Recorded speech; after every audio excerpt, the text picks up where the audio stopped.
IAW मतलब incline alphabet writing. जितना important topic आपके लिए अल्फाबेट राइटिंग था, सिंपल अल्फाबेट राइटिंग, उतना ही इंपॉर्टेंट टॉपिक आपके लिए इंक्लाइन अल्फाबेट राइटिंग भी है। अगर आपने अल्फाबेट राइटिंग पर अच्छी तरीके से अपना हाथ साफ कर लिया है तो आप इंक्लाइन अल्फाबेट राइटिंग को भी चुटकियों में सीख सकते हो। So hi guys, this is Anurag Varshney and you are watching Anurag lectures YouTube channel. So without wasting our valuable time, let's start the video. So guys, इस टॉपिक में इस नोट पॉइंट होती है, उसको मैं यहाँ पे लिख देता हूँ।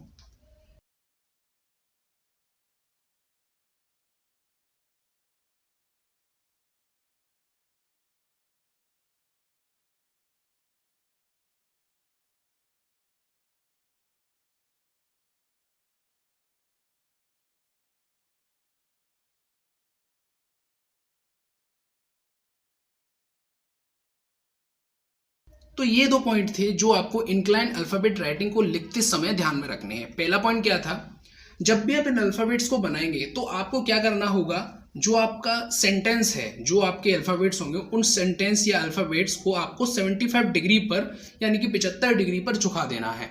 कैसे? जैसे कि मान के चलिए आप पहले जो सेंटेंस बनाते थे वो सिंपली इस तरीके से बनाते थे, दो लाइन इस तरीके से, और वहां पे आप लाइन को कुछ इस तरीके से करते थे। लेकिन यहाँ आपको क्या करना है, आप पहले कोई एक, जैसे मैं एक एच का एग्जांपल ले लेता हूँ। आप एच को इस तरीके से बनाते थे सिंपली, लेकिन यहाँ जब आपको एच बनाना है तो वहाँ पे यहाँ पे क्या करोगे आप एक पहले इस तरीके से एक लाइन करोगे। उसको देखो, ये जो एंगल दिख रहा है ये 90 डिग्री का है, आप सब अच्छे तरीके से जानते हो। तो 75 डिग्री पे इस सेंटेंस को झुकाने का मतलब है कि आप यहाँ से इसको, ये नीचे से 75 डिग्री पे इस तरीके से झुका दोगे। ठीक है, ये एक बेसिक पॉइंट था। किस तरीके से झुकाना है, कैसे लिखना है, ये सारी आगे वीडियो में समझाने वाला हूँ, बस आप वीडियो को लास्ट तक जरूर देखिएगा। दूसरा पॉइंट इसमें ध्यान रखने वाला क्या होता है कि अगर क्वेश्चन में आपसे बोला है कि सेंटेंस को या तो इंक्लाइंड रूप में, इटैलिक रूप में, तिरछा या झुका हुआ, ये चारों में से कोई भी वर्ड दे दे, आपको उसको 75 डिग्री पे झुकाना है। एग्जाम में जो क्वेश्चंस आते हैं वो स्टूडेंट्स को इस तरीके से भी आते हैं कि स्टूडेंट्स को कितनी नॉलेज है क्वेश्चन की कि वो अलग अलग वर्ड का मतलब समझ रहे हैं नहीं समझ रहे हैं। तो इसलिए एग्जाम में इंक्लाइन भी आ सकता है, इटैलिक भी आ सकता है, तिरछा भी आ सकता है और झुका हुआ भी आ सकता है। आपको इस सारी चीज़ों की नॉलेज होनी चाहिए। तो ये दो पॉइंट्स की हम ध्यान रखते हुए इस ड्राइंग को बनाएंगे। तो आइए हम अपनी ड्राइंग को शुरू करते हैं। तो यहाँ मैंने आपके सामने एक क्वेश्चन को लिख दिया है जो कि है डिप्लोमा इंजीनियरिंग सब्जेक्ट्स, दिए गए वाक्य को 10 mm की ऊंचाई में तिरछा लिखिए। जैसे यहाँ पे क्वेश्चन में तिरछा दिया हुआ है, आपको एग्जाम में यहाँ तिरछा लिखा हुआ मिल सकता है या ऐसे लिखा हुआ हो सकता है कि इस सेंटेंस को झुका हुआ दर्शाइए, या फिर इसमें लिखा है इंक्लाइंड रूप में दर्शाइए या इटैलिक फॉर्मेट में दर्शाइए, कुछ भी बोल सकता है। बस आपको इन वर्ड्स का ध्यान रखना है जो वर्ड्स अभी मैंने आपको समझाए थे। तो आइए अब इसकी ड्रॉइंग को हम स्टार्ट करते हैं। सबसे पहले हमको वही काम करना है जिससे जो हमने पहली क्लास में समझा था। सबसे पहले एक बेस लाइन करते हैं हम। देखिए, जब आप ड्राइंग शीट पे इस ड्राइंग को बनाएं तो आपको इस तरीके से एक यहाँ पे तो ये स्पाइरल लगा हुआ है, तो नहीं तो जैसे आपकी शीट होगी, मान के चलिए वो शीट का ये कोना है, जैसे आप यहाँ देख रहे हो ये जो कोना दिख रहा है, तो आपको क्या करना है, उसको कोने से थोड़ा सा हटके बनाना। सपोज कीजिए आपका ये कोना है ये वाला, तो आपको इतनी दूरी पे इसको बनाना है, ज़्यादा दूरी पे नहीं करना है, क्योंकि अगर इधर जगह कम पड़ जाएगी तो आपको शीट ज़्यादा घिरनी पड़ेगी। ठीक है, और शीट आपको एग्जाम में केवल एक ही मिलती है। तो आपको इस चीज़ का विशेष रूप से ध्यान रखना है कि जितना हो सके साफ सुथरा और जितना ज़रूरी हो उतनी ही जगह में आपको अपनी ड्राइंग को अच्छे तरीके से बनाना है। तो हम यहाँ से थोड़ी सी दूरी लेके कुछ इतना इतना, ठीक है ना। तो यहाँ से मैं बनाना स्टार्ट करता हूँ। इस तरीके से हमने यहाँ पे एक बेस लाइन खींच लिया है।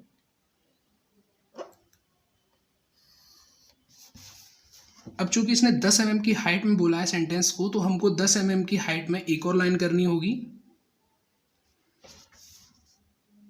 एक पॉइंट इधर भी लगाएंगे हम, जिससे कि इसके समांतर हम 10 mm पे एक लाइन को खींच सकते हैं।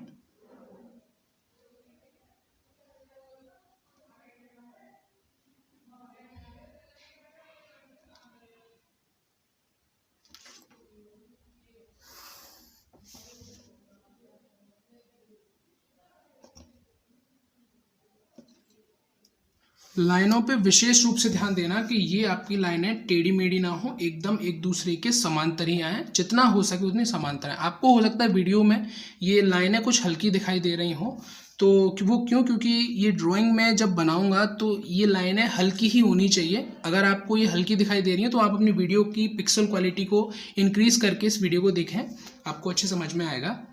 अब इसके मिडिल में हमको एक लाइन और करनी होती थी, जो कि हम इसके जस्ट मिडिल में लेते थे। चूंकि ये 10 mm की हाइट पे दो लाइनें खींची गई हैं, तो जस्ट इसके मिडिल में यानी 5 mm की हाइट पे हम एक और लाइन खींच देंगे।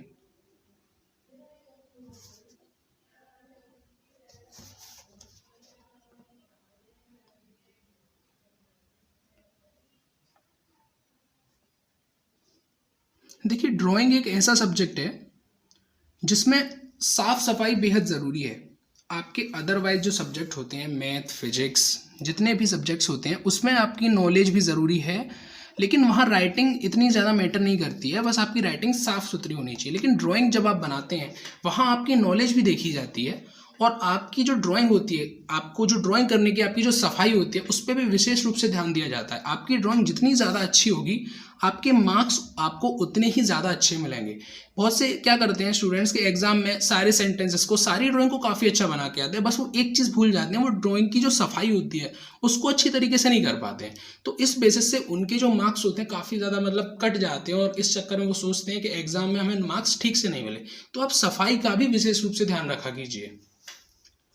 तो अब हम सेंटेंस को बनाना स्टार्ट करते हैं। चूंकि हमारी जो हाइट है वो 10 mm की है, इसलिए हमको यहाँ पे डिस्टेंस 6 mm लेनी होगी, क्योंकि मैंने लास्ट वीडियो में आपको समझाया था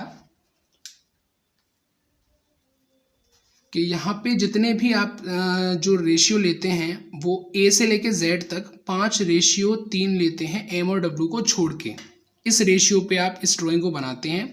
और यदि अगर आपकी हाइट 5 होती है तो चौड़ाई 3 होगी, और अगर यदि आपकी ऊंचाई 10 हो गई तो आपकी चौड़ाई 6 हो गई। अगर आपको ये चीज़ समझ में आई हो, अच्छी बात है। अगर आपको इसमें कोई भी चीज़ डाउट हो तो आप लास्ट वीडियो को, मेरे लेक्चर 1 एंड लेक्चर 2 को देखिएगा, आपको इसमें जो भी डाउट होगा आपका क्लियर हो जाएगा।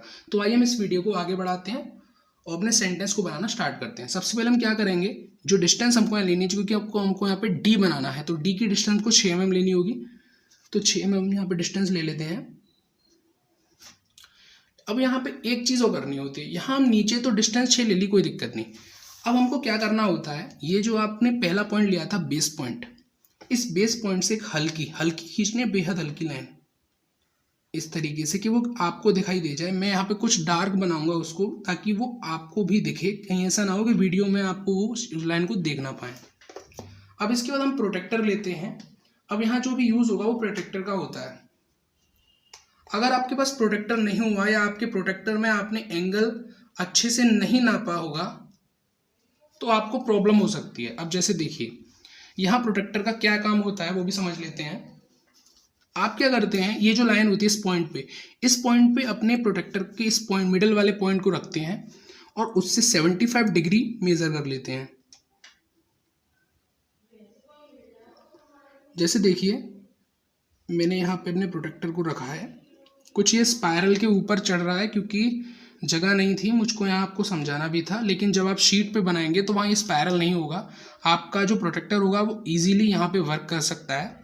तो मैं यहाँ पे इसको सावधानी से 75 डिग्री मेज़र कर लेता हूँ।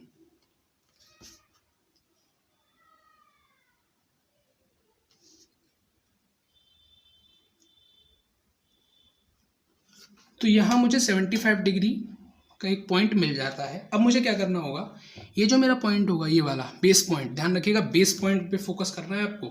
तो जो मेरा ये बेस पॉइंट होगा, यहाँ से, और ये जो पॉइंट मैंने यहाँ 75 डिग्री पे निकाला था, ऐसे एक लाइन बना देनी है।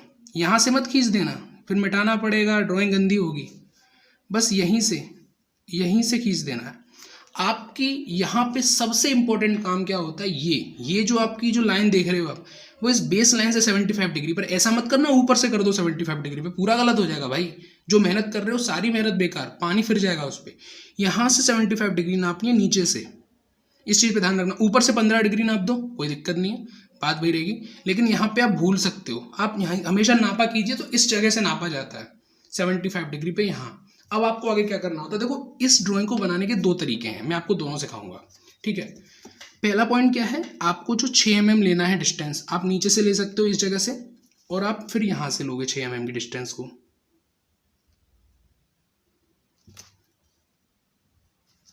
और फिर इसको आपस में कुछ इस तरह से मिला दोगे। ठीक है, और अब हम यहाँ पे अपने डी को बनाते हैं।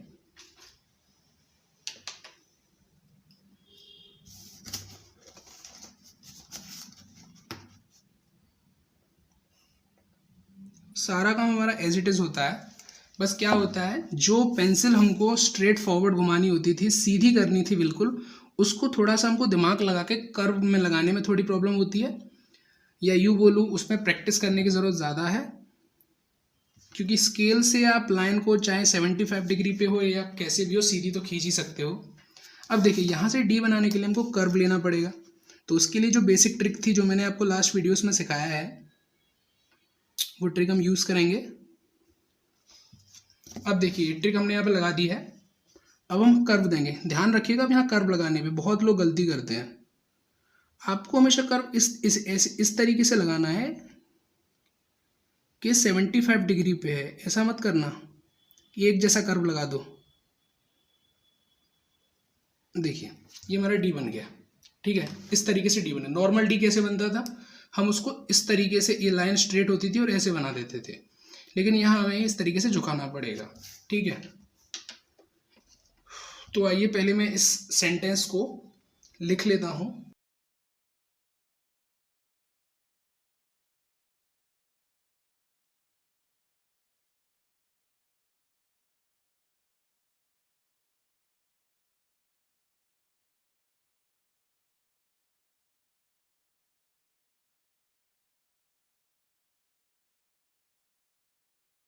तो यहाँ हमने इस पॉइंट्स को ले लिया है। यहाँ एक तरीका क्या होता है, एक मेथड क्या होता है इन ड्राइंग को बनाने के लिए, आपको जो यहाँ से 6 mm यहाँ से आपको पहले तो मेज़र करना होता है 6 mm, और फिर उसके बाद 2 mm का डिस्टेंस, और साथ ही साथ ऊपर से भी मेज़र करना होता है, क्योंकि जब पहली ड्राइंग आपने बनाई थी, सिंपल ड्राइंग आपने बनाई थी, वहाँ पे तो आप स्केल को ऐसे परपेंडिकुलर रख के डायरेक्ट ड्राइंग कर लेते थे, तो ऊपर जो आप पॉइंट करते थे उसमें टाइमिंग आपकी लॉस्ट नहीं होती थी। पर यहाँ पे एक्स्ट्रा टाइम लगता है, क्योंकि हमको पॉइंट ऊपर भी मेज़र करने होते हैं।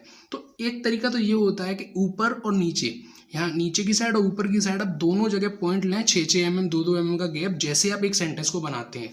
ठीक है, एक तरीका तो ये होता है। दूसरा तरीका क्या है, उसे मैं भी आपको आगे समझाता हूँ।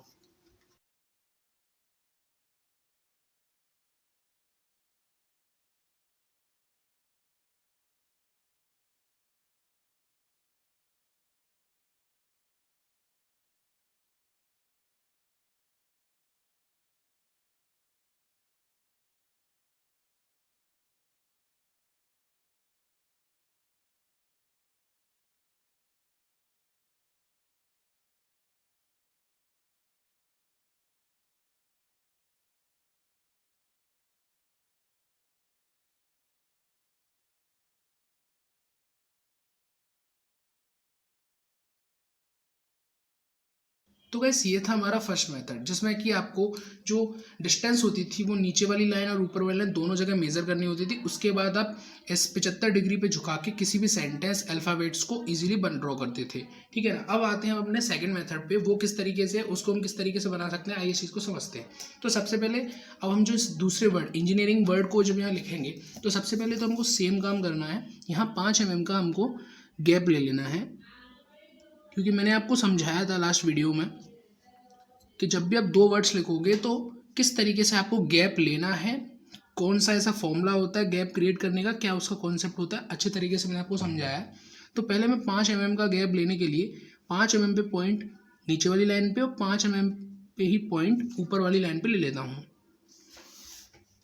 और इसे सावधानी से यहाँ मिलाने की, ठीक है, यहाँ मैंने इसको ठीक से मिला दिया। अब हमारा जो दूसरा मेथड है, हाँ, तो हमारा ये जो दूसरा मेथड होता है उसकी सहायता से जब हम इस ड्राइंग को बनाते हैं, आपको ये 2 सेट स्क्वायर की ज़रूरत पड़ेगी। ये जो 2 सेट स्क्वायर होते हैं ये साइज़ में छोटे होते हैं, क्योंकि बड़े सेट स्क्वायर भी आपको मिल जाएंगे, बट बड़े सेट स्क्वायर का जब यूज़ करोगे तो काफ़ी उसको ऊपर नीचे करना होगा, आपका टाइम ज़्यादा वेस्ट होगा। और ये सेट स्क्वायर आपको ज्योमेट्री बॉक्स के अंदर ईजिली मिल जाते हैं। तो अब इसका हम किस तरीके से यूज़ करेंगे वो समझ लेते हैं। तो देखिए, यहाँ पे हमारी लाइन 75 डिग्री पे पहले ही खिंची हुई है, ठीक है। तो अब हमको यहाँ पे क्या करना होगा, अब हमको अगली लाइन चाहिए, जैसे कि हमारा अगला वर्ड ई आएगा। अब हमको पता है कि ई वाला जो वर्ड हमको बनाना है उसके लिए हमको 6 mm का डिस्टेंस चाहिए।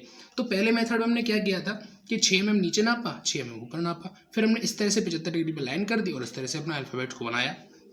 बट जब हम सेकेंड मेथड की बात करेंगे तो आपको क्या करना है, ये जो छोटा वाला आपका सेट स्क्वायर होता है, इसको इस लाइन के, ये जो आप देख रहे होंगे, एक सेकेंड, शायद आपको कुछ हल्का दिखाई दे रहा है।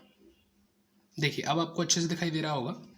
ये जो लाइन है आपको हमेशा इस लाइन के ना इस तरीके से बिल्कुल बराबर सटाकर यहाँ पे लगाना है, देख सकते हैं आप, ठीक है, बिल्कुल इसके सहारे से। और ये जो नीचे दूसरा वाला सेट स्क्वायर होता है इसको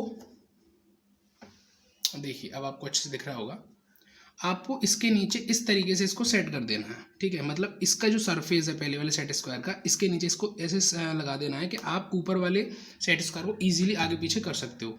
तो आपको क्या करना है, यहाँ से इसको यहाँ लाना है पीछे की साइड, और जो 6 mm पे डिस्टेंस लेके आपको यहाँ पे लगा देना है। तो अब आप देखिए किस तरीके से इसको हम ड्रॉ कर सकते हैं। सबसे पहले आप स्केल लेंगे और स्केल की सहायता से नीचे वाली लाइन पे नंबरिंग कर लेंगे, सॉरी पॉइंट जो भी होंगे उनको नोट कर लेंगे। तो देखिए पहले मुझे यहाँ पे ई के लिए 6 mm का गैप चाहिए, तो 6 mm का मैंने गैप ले लिया। उसके बाद 2 mm का मुझे गैप चाहिए, 2 अल्फ़ाबेट्स के बीच में, वो गैप ले लिया। फिर मुझे एन बनाना है, तो एन के लिए 6 mm। इस तरीके से जो भी मुझे गैप लेने होंगे यहाँ पे, वो सारे गैप को मैं यहाँ पे मेज़र कर लूँगा।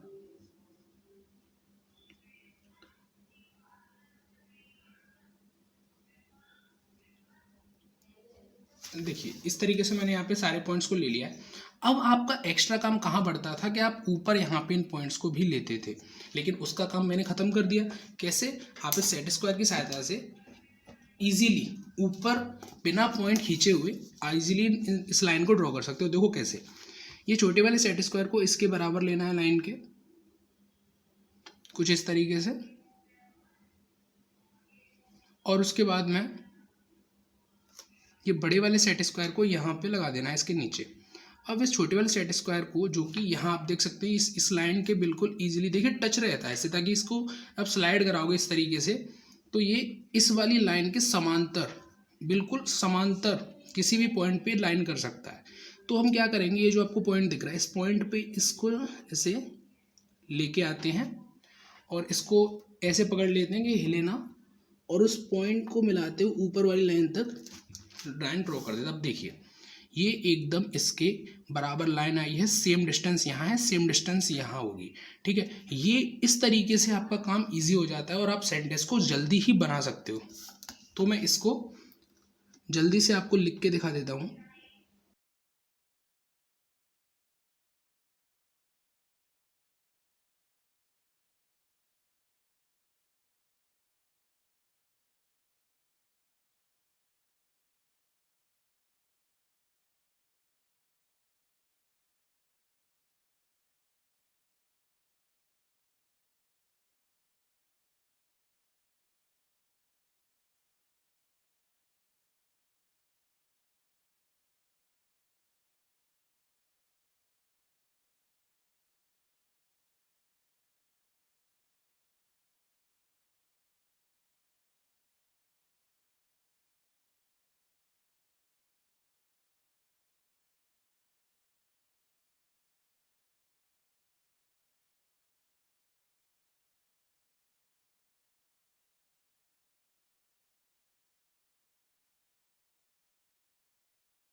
सो गाइस ये हमारा सेंटेंस बनके तैयार होता है। इस सेंटेंस को बनाने के मैंने आपको 2 मेथड सिखाए।